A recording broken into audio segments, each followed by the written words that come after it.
Dans un monde saturé de doctrines, de textes sacrés et de rituels minutieusement codifiés, l'être humain semble avoir oublié la simplicité du vivant. La religion naît d'une vibration originelle, celle d'une expérience intérieure, d'un contact direct avec la vie. Cette religion s'est parfois figée dans la lettre. En cherchant à se rapprocher du divin, beaucoup se sont paradoxalement éloignés de l'essence même de l'existence. Le mouvement, la conscience et la respiration du quotidien. Que devient la foi lorsqu'elle se réduit à des gestes mécaniques? Et si la véritable religion n'était pas dans les prescriptions écrites, mais dans l'acte vivant? Se lever le matin, manger, aimer, travailler. L'acte vivant accompli avec présence et intention. La peur de la peur, c'est le piège qui guette celui qui confond la loi de l'existence avec la peur de mal faire. Or, la vie elle-même est une prière, un rituel naturel et parfait, à condition d'être vécu consciemment. Notre existence terrestre obéit à un mouvement constant d'aller-retour entre la peur et l'amour. C'est la loi fondamentale de l'existence. C'est l'expérience que nous partageons tous.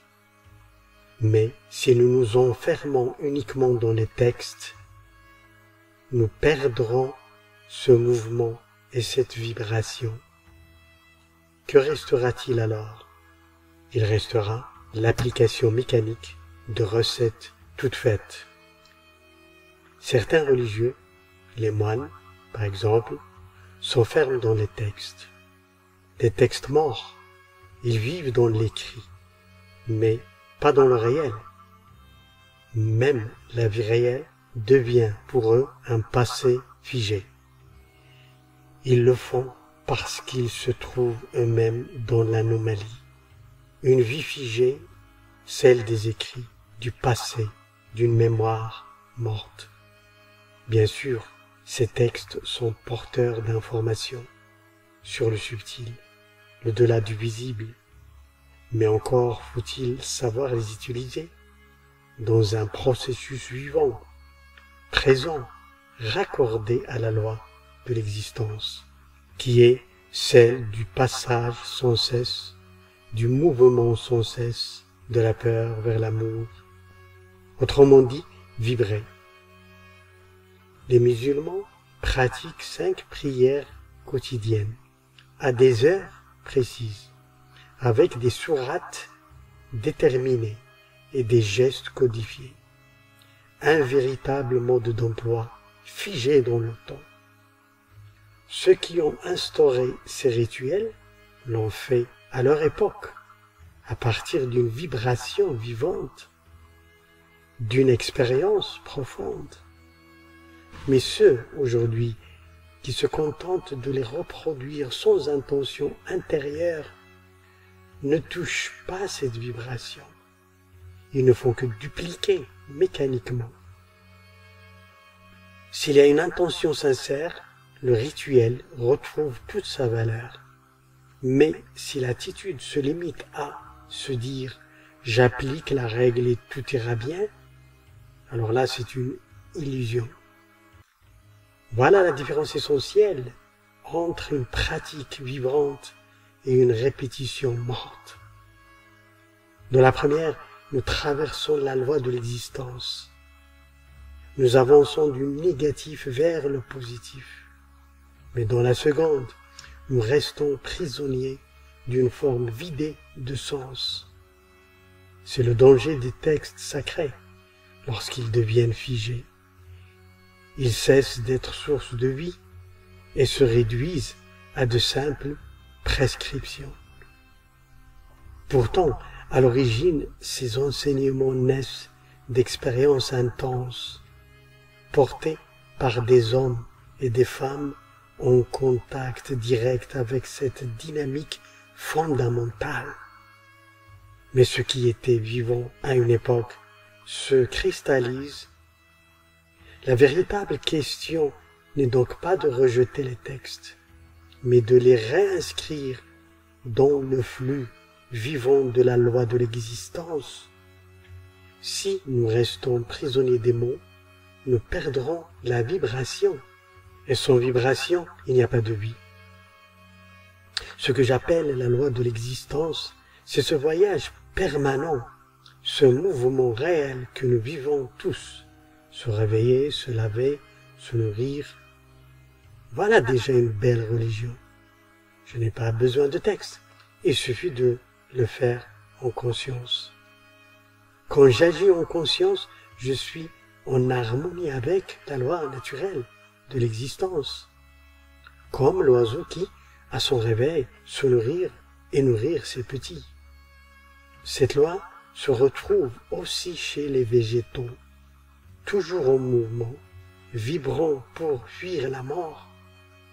Et c'est en fuyant la mort qu'ils produisent la vie. La loi de l'existence, c'est donc la fuite de la mort. L'existence, ou la vie, est le produit de ce mouvement. Si malade je ne cherche pas à me soigner, alors je ne produirai pas la vie. C'est ce qui arrive souvent aux personnes âgées, parce que la société leur a inculqué qu'après 60 ans ou 70 ans, tout est fini. Alors, elles cessent d'agir, elles cessent de se battre, elles se résignent à prier et attendre le départ.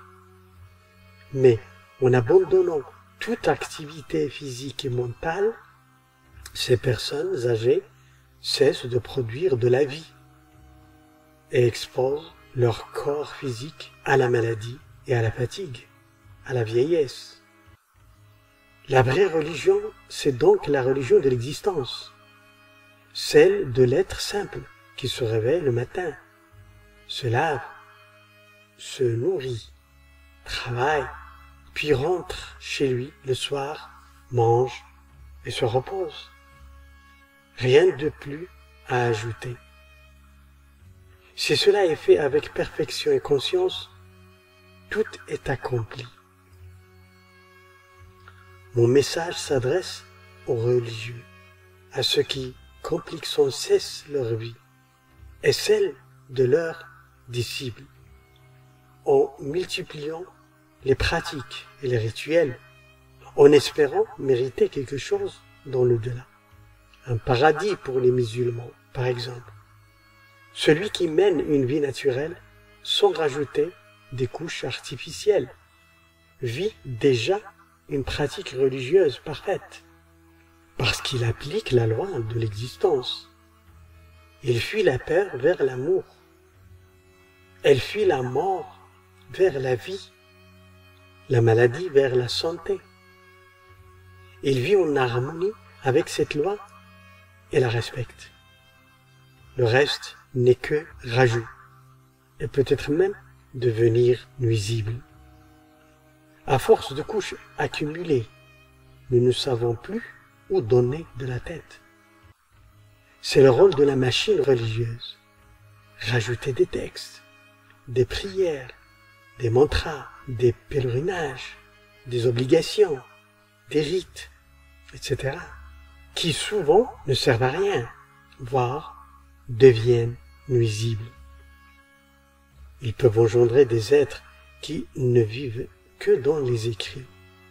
Cela va des fidèles coupés du réel aux intégristes figés dans la lettre. Ceux-ci se nourrissent de la peur et la reproduisent.